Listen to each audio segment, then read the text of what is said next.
ফরিদপুর জেলা আইনজীবী সমিতির নির্বাচন 2026 উপলক্ষে আজকে মনোনয়নপত্র দাখিলের দিন ধার্য ছিল।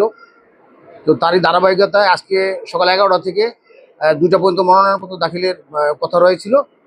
তো আমি একটু আগে মনোনয়নপত্র কেনার জন্য আমাদের যে হল রুম রয়েছে জেলা আইনজীবী সমিতির, সেই হল রুমে ঢুকতে চেয়েছি, কিন্তু হল রুমটি ভিতর থেকে মানে আটকে রেখেছে এবং বাইরে বিএনপির কিছু লোকজন দাঁড়িয়েছিল, তারাও ঢুকতে নিষেধ করছে এবং ভিতর থেকে দরজাটা লাগিয়ে রাখছে, যার জন্য আমি মনোনয়নপত্র কিনতে পারি নাই।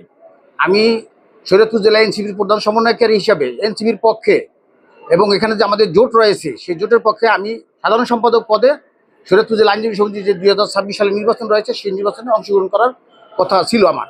কিন্তু অত্যন্ত পরিতাপের এবং দুঃখের বিষয়, আজকের এই নব্য ফ্যাসিবাদের কারণে আজকে আমি মনোনয়নপত্র কিনতে পারলাম না।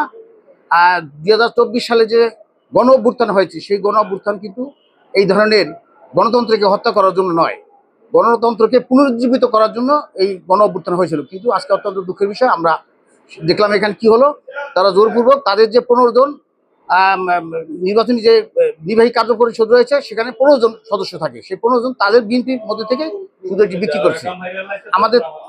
আমাকেও ফরম দেয়নি, আমার যে যুগ্ম আহ্বায়ক রয়েছে জেলা এনসিপির তাকেও ঢুকতে দেয়নি, তাকেও সভাপতি পদে সে নির্বাচন করার কথা ছিল, তাকেও ঢুকতে দেয়নি।